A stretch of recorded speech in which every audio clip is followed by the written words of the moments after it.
Welcome to Life by Design for Chiropractors, episode 137.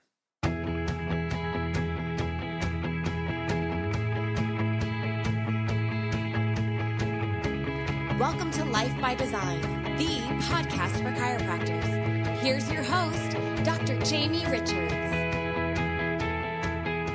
Welcome to Life by Design. I'm your host, Dr. Jamie Richards, and I'm not joined today by anybody. Today we're talking about the three questions, Reggie Gold's three questions, if you will. Love these three questions. I heard them first almost 15 years ago, and they really just changed the way you would think about having a conversation with somebody. They get right to the heart. And so I'm going to share with you these three questions. They're almost to the point where they might seem shocking to you if you were to decide to ask the questions this way. But I want you to put that aside, and I want you to think about if you were to ask these questions and the answers that the patient or prospect would be led to, how powerful of an answer that would be. Understand, I get that saying these out loud for yourself could be challenging. And you might think to myself, oh, that just sounds like, I'm over the top, or that sounds like that is something that would make somebody uncomfortable.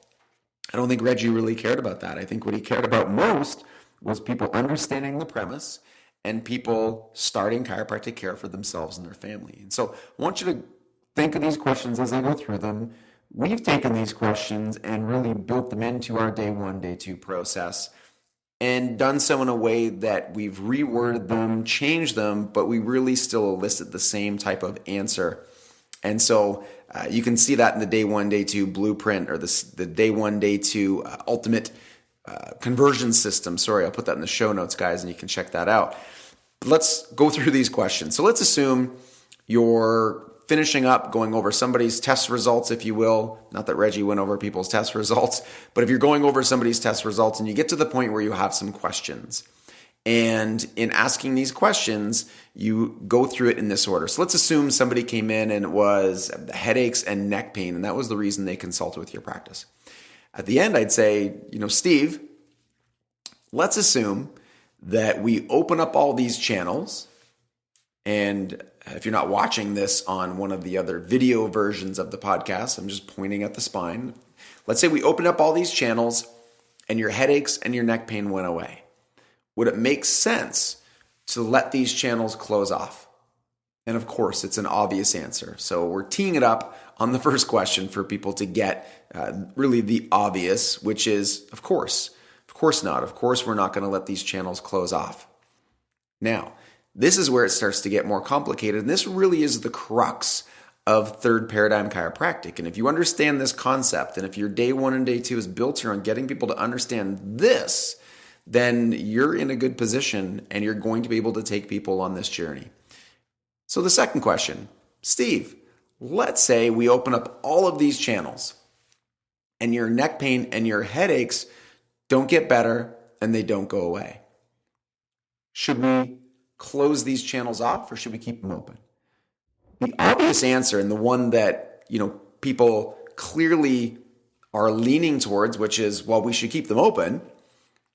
But you're putting in that real caveat, which is the reason you came to consult with me didn't improve, and it's not going to improve. In fact, there's no change whatsoever in your headaches or neck pain.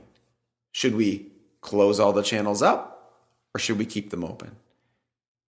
They're going to say keep them open, but of course, they've always had hope that the reason they came to see you is going to be solved by whatever intervention you deliver. Now, we all recognize that when somebody is subluxated, it has massive effects, especially on their physical health, on mechanical health, and correcting that mechanical problem has an effect on the nervous system. In many cases, allows the body to resolve different sets of symptoms and conditions. We get that. But people have to understand it in principle, because there are going to be cases where people have no subjective changes and you're basing success purely on the objective data changing between examination to examination to examination. And you may have these people, we have these patients who by the end of corrective care, we see massive changes in their objective results, and whether they're not aware or whether they truly have not experienced changes that have led to subjective improvement, they still continue on because they understand that we should still keep these channels open. And most times, if they haven't had the subjective change that they hope for, something else has changed. So they've changed in other ways. They recognize different things in their body or other improvements that they didn't expect. And that goes back to the day 1, 2, when we communicate to them, these core problems with your spine and nervous system could be affecting you in the ways that you feel, the ways that brought you in, but they could also be affecting you in ways that you have no idea about. And so we asked them that second question, which is, let's say your headaches don't go away, your neck pain doesn't go away. Should we keep these channels open or close them off?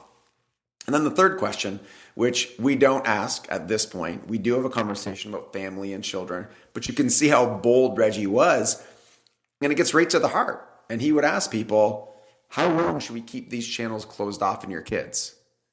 Well, obviously the answer is never. That's not a question that I'm willing to, at this point, ask people, at least not directly in that moment.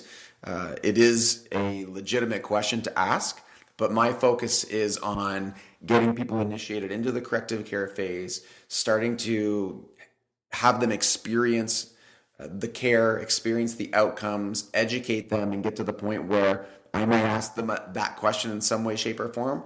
More often, they ask us before we get to the point where we ask them, I think my kids need to get checked, or I think my partner or my spouse or a friend or family and so on needs to get checked. And so we have those systems in place to follow up on that. But those are the 3 questions. And I want you to think about those again. If your headaches and neck pain insert condition here goes away, should we close the channels off or keep them open? Well, we should keep them open.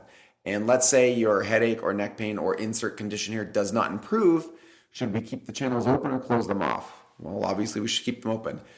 How soon should we check them, or at what point should we keep them closed in your kids? Or how long should we keep those channels closed off in your children? Well, obviously the answer is never.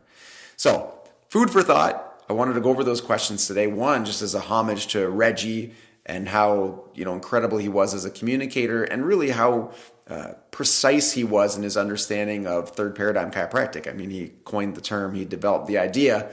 And I know we've done everything we can to bring that into a contemporary model, and we're very excited about that. And we love talking about this every day, and it's what we do on Life by Design. So guys, check out the show notes. Anything I talked about, I'll throw in there, especially the day 1, day 2 conversion system, which is a more all-inclusive system for day 1, day 2 conversions. I know you'll love that. The feedback's been great. Everybody's loving it, training on it, and getting great results. So as always, thank you for listening to Life by Design for Chiropractors, the voice of reason in chiropractic.